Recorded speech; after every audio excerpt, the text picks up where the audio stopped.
Halo guys, balik lagi di channel Andreas With. Kali ini kita akan belajar gimana cara membuat LP atau liquidity provider atau liquidity providing di decentralized exchange. Yuk langsung kita mulai. Pertama-tama kalian ke website yang kemarin, ke PancakeSwap gitu ya. Nah, kalian bisa cari di bagian earn, kemudian kalian ke bagian yang farms.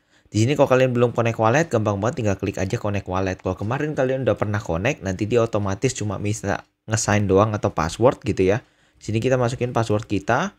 Nah, otomatis langsung ke connect gitu ya, karena istilahnya dia masih ingat kita siapa gitu walletnya gitu ya, karena udah pernah nge-sign gitu ya.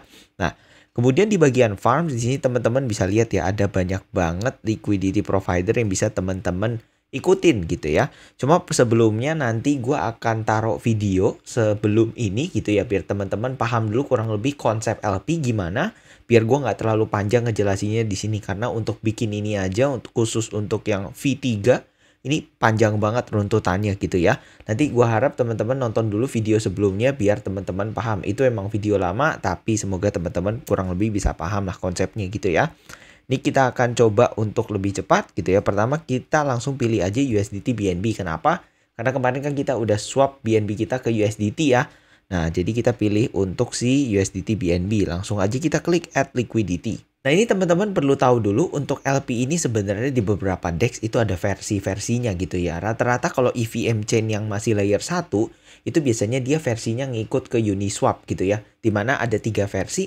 Pertama versi biasa itu dimana teman-teman cuma bisa naruh doang. Ya sudah gitu doang gitu ya. Kedua LP teman-teman itu ada buktinya sebagai NFT gitu. Lalu yang ketiga di sini teman-teman bisa menentukan tempat teman-teman mau nge-swap di mana gitu. Harga LP teman-teman mau dibeli dan dijual itu di harga berapa gitu ya.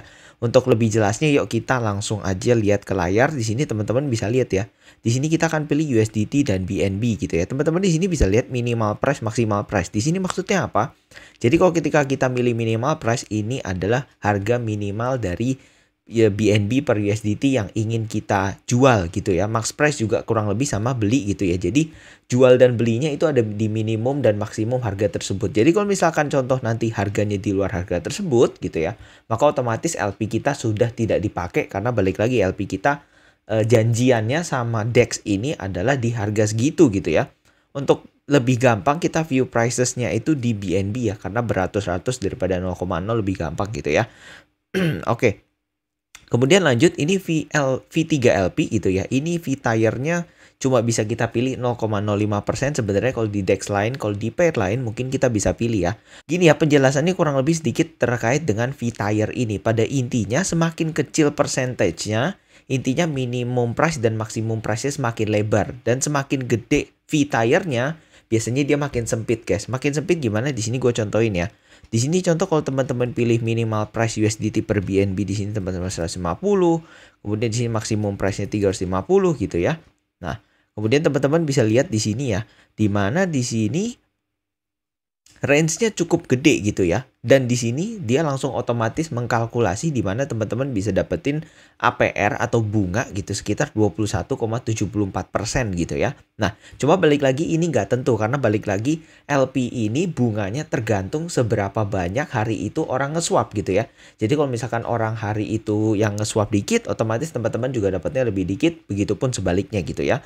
Nah, cuma kalau teman-teman penasaran, teman-teman bisa pelajari lebih lanjut lagi di sini tentang calculation-nya. Dimana contoh kalau di sini $100 gitu ya. Terus teman-teman stake, artinya teman-teman tahan LP-nya selama 1 tahun gitu ya. Terus compounding itu apa? Compounding itu bunganya teman-teman taruh lagi di dalam LP tersebut gitu ya. Terus compoundingnya setiap 30 hari gitu ya. Nah, kemudian di sini keluarlah kalau teman-teman calculate impermanent loss gitu ya. Nah, di sini keluar di mana di sini teman-teman bisa cek kalau misalkan USDT-nya nanti ketika jadi 76, di sini cake-nya teman-teman bisa punya $10 dapat bunganya gitu ya. Lalu di sini LP rewards-nya bisa dapat sekitar $34 gitu ya. Nah, ini BNB-nya dengan in case misalkan dia naik ya. Karena balik lagi seperti video yang kemarin dibilang, ketika BNB-nya banyak dibeli, otomatis USDT kita makin bertambah. Kurang lebih konsepnya LP seperti itu. Nah, kita balik lagi. Nah, Untuk cara add-nya gampang banget, jadi teman-teman make sure dulu minimum maksimum price-nya itu ketemu dulu. Kalau teman-teman ini untuk airdrop doang, ini teman-teman bebas, bahkan teman-teman pakai full range pun itu nggak masalah gitu ya, karena teman-teman istilahnya mau cari gampang gitu ya. Kalau teman-teman pakai full range, artinya adalah minimum price-nya 0, maksimum price-nya infinity, jadi dia dari 0 sampai infinity akan terus ngecover, akan ketika jual beli akan selalu pakai LP token teman-teman. Cuma nggak enaknya yaitu biasanya bunganya sangat-sangat kecil gitu ya. Jadi mungkin teman-teman di sini kalau untuk perkara airdrop doang gitu ya, dimana teman-teman tidak mempedulikan bunganya, ya otomatis teman-teman bisa taruh full range untuk biar cepet lah gitu. Tapi sebaliknya kalau misalkan teman-teman memang naruh duit beneran di sini untuk yield, teman-teman memang mau cari bunganya gitu, maka otomatis di sini teman-teman harus pikirkan secara bijak kira-kira dia akan harganya kemana, kurang lebih gitu ya.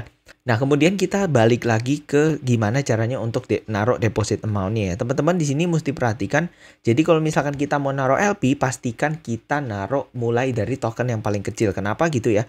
Karena balik lagi di sini BNB-nya kan lebih dari $3 gitu ya. Maka kita calculate-nya susah nih kalau misalkan kita mau ke $3 langsung gitu ya. Nah, biar gampang kita harus langsung maksimumin di USDT gitu ya. Nanti langsung ketemu nih angkanya kira-kira kalau BNB itu $3 berapa, kurang lebih gitu ya. Nah, kemudian setelah ini beres gitu ya, teman-teman mesti tahu kalau misalkan di sini ketika kita swap token yang bukan token mainnya gitu ya, itu kita harus yang disebut namanya enable USDT gitu ya. Jadi contoh ketika di sini kita mau enable USDT, teman-teman klik gitu ya.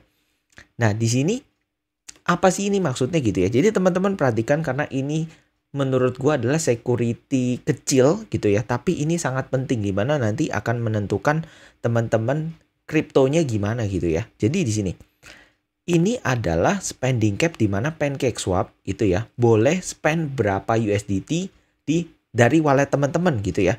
Jadi contoh kalau misalkan spending capnya ini ya teman-teman bisa lihat ya angkanya banyak banget. Di sini gua nggak tahu hitungannya sudah berapa triliun atau kuartriliun gitu ya.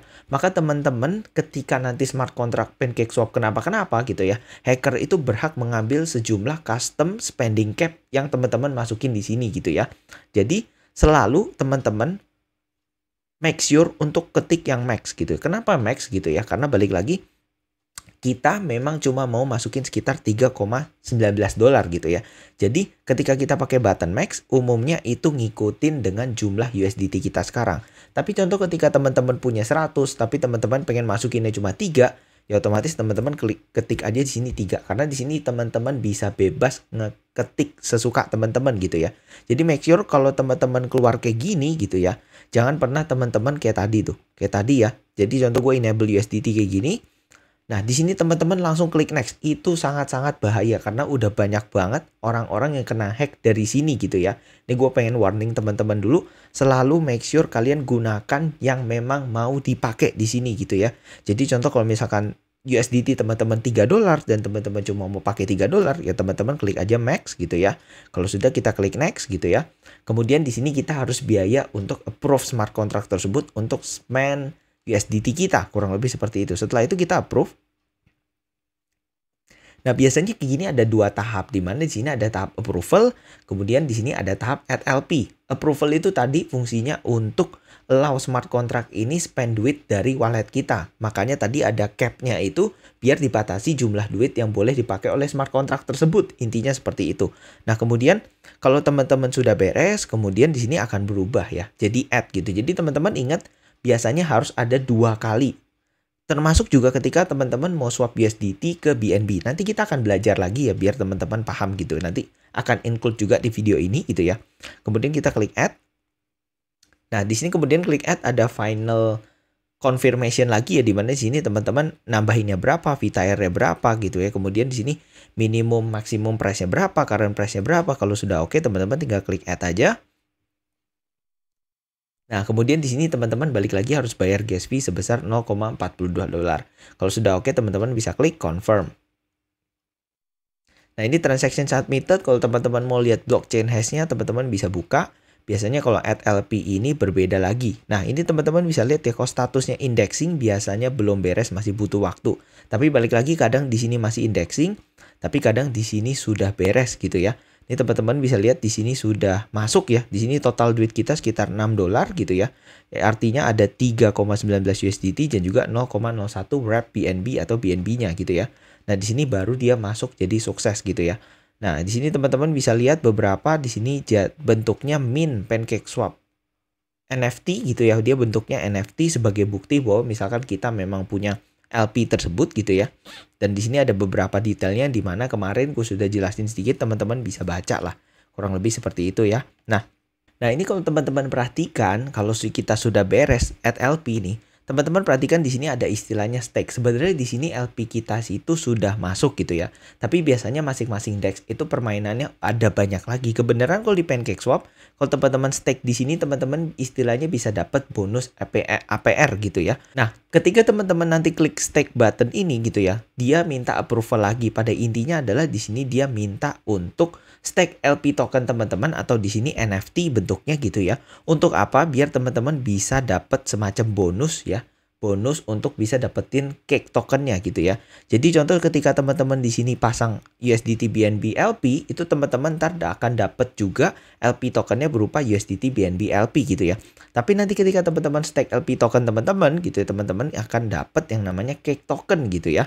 Kurang lebih kayak gitu. Kalau mau unstake gimana? Caranya juga gampang. Di sini teman-teman perhatikan ya, biasanya banyak tombol-tombol kecil gitu yang bisa diklik, tapi dia nggak kasih tahu kalau bisa diklik gitu ya. Jadi contoh kalau di sini teman-teman perhatikan si USDT BNB LP ini bisa diklik nih, teman-teman klik gitu ya. Nah, ketika diklik gitu ya, nah ini maka akan ada detail terkait dengan posisi kita gitu ya. Nah, kalau misalkan teman-teman mau unstake atau remove gimana nih gitu ya. Gampang banget. Kalau teman-teman mau tambah, balik lagi teman-teman tinggal add gitu. Tapi di sini teman-teman mau remove, kita klik remove. Nah, remove pun teman-teman bisa remove secara berkala gitu ya. Jadi contoh mau 25% atau 50% atau di sini in case maksimum gitu ya. Karena teman-teman contoh butuh duitnya lagi untuk ngerjain airdrop yang lain gitu ya. Maka di sini kita akan pakai maksimum gitu ya.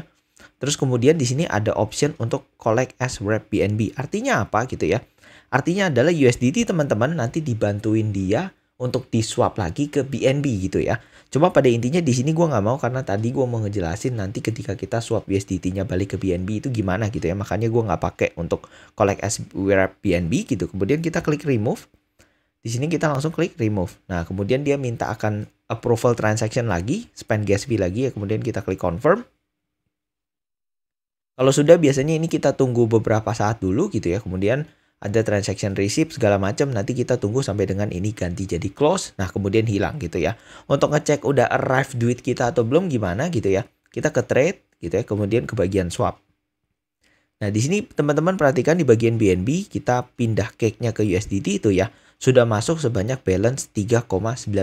Artinya LP token kita sudah cair ya, gitu ya kurang lebih. Nah, sekarang gimana caranya untuk ngebalikin ke BNB? Sama teman-teman tinggal klik button yang tengah ini gitu ya. Tuh USDT-nya jadi di atas. Artinya kita ingin nge-swap USDT ke balik lagi ke BNB gitu ya. Caranya gampang. Teman-teman tergantung di sini bisa pilih 25, 50, 75 atau maksimum pun terserah teman-teman gitu ya. Tapi di sini gue in case akan maksimum gitu ya. Kemudian biasanya ketika dia loading gini dia itu ngambil harganya kira-kira berapa gitu ya. Jadi ketika dia loading teman-teman memang nggak bisa klik tapi sabar aja nanti biasanya ketika dia sudah refresh gitu dia akan balik lagi seperti ini kurang lebih gitu ya. Nah kemudian kalau sudah kita klik swap ya. Nah kalau sudah gini dia ada konfirmasi lagi gitu ya. Kemarin gue sudah jelasin untuk slippage tolerance gimana, ini gue sudah jelasin ya. Kurang lebih kita klik confirm swap gitu ya. Nah perhatikan teman-teman di sini. Di sini swapping tokens-nya gitu ya. Kayak tadi gue bilang, kalau misalkan token yang kita swap itu bukan token utama blockchain tersebut, biasanya dia minta sistem approval. Ini balik lagi ya, selalu tiap token-token yang di luar BNB, pasti dia akan minta custom spending cap gitu ya. Balik lagi yang kayak tadi gue ajarin, jangan pernah ini langsung teman-teman next, teman-teman minimal gunakan button max gitu ya. Jadi kalau misalkan teman-teman mau swap USDT semua teman-teman, ya udah klik max aja. Intinya seperti itu ya. Kemudian kita klik next, lalu kita harus spend gas fee untuk approval token ini. Kita klik approve gitu ya. Di sini kalau teman-teman perhatikan ada progress yang jalan juga tadi dari sini, kemudian kedua gitu ya. Nah, biasanya di sini kalau misalkan ada price updated itu artinya apa gitu ya? Artinya harganya sudah berubah sedikit dan biasanya udah di atas dari yang dijanjikan tadi nih ketika teman-teman mau klik tombol swap gitu ya. Jadi biasanya kita harus accept gitu ya. Karena biasanya nggak jauh-jauh banget kalau misalkan pairnya pair stable dan juga pair token yang cukup gede market cap-nya. Intinya seperti itu. Kalau sudah ini kita klik confirm swap. Biasa ya spend gas fee untuk swap token, kita confirm lagi. Ini transaction submitted, kalau sudah kita close. Nanti taunya sudah muncul gimana, ini teman-teman back to swap lagi aja. Jadi tunggu sampai itu USDT balance-nya hilang, itu otomatis berarti ini BNB-nya sudah nambah ya. Sekarang kalau kita cek di wallet gitu ya, otomatis nanti tokennya USDT-nya udah 0, kemudian BNB-nya sudah balik, kurang lebih seperti itu ya. Kemudian tambahan sedikit, teman-teman bisa cek activity untuk wallet teman-teman. Kalau misalkan teman-teman pengen dapat transaction hash-nya lagi, sedangkan tadi teman-teman pada saat pop up untuk cek blockchain transaction hash-nya teman-teman lupa gitu ya. Ini teman-teman bisa balik ke activity, terus teman-teman di sini harus cari nih ketika tadi kira-kira yang mana ya? Oh ya, ketika tadi contoh swap yang USDT BNB yang paling terakhir, teman-teman bisa klik di sini gitu ya. Lalu teman-teman bisa view on block explorer gitu ya. Teman-teman bisa klik di sini, dia otomatis akan kebuka tab baru yang isinya blockchain transaction hash gitu ya. Tapi kalau misalkan teman-teman hanya butuh hashnya doang, teman-teman bisa ke MetaMask ini, terus teman-teman klik, kemudian di sini copy transaction ID. Itu otomatis sudah ke copy. Jadi contoh kalau misalkan nanti ada Google Form yang minta transaction ID teman-teman tinggal bisa paste aja. Kurang lebih seperti itu, karena ini tadi transaction ID-nya ini 263C0 gitu ya. Ini 263C0 sama ya, kurang lebih seperti itu. Nah, semoga teman-teman paham gimana caranya untuk bikin LP di sini. Sebenarnya masih banyak banget caranya untuk bikin LP, tapi tenang aja teman-teman, kalau teman-teman paham yang versi 3 ini, teman-teman untuk ke versi 2, versi 1 itu gampang banget untuk ngejalaninnya gitu ya. Nanti kita ngejalaninnya akan banyak banget praktek di sini, tenang aja. Jadi teman-teman pasti juga akan kena untuk V1, V2. Nanti gue juga akan share kira-kira airdrop apa yang lagi bisa dikerjain sambil teman-teman bisa tes tanpa ngeluarin duit. Oke? Jadi itu aja untuk video kali ini. Sampai jumpa di video-video lainnya. Bye!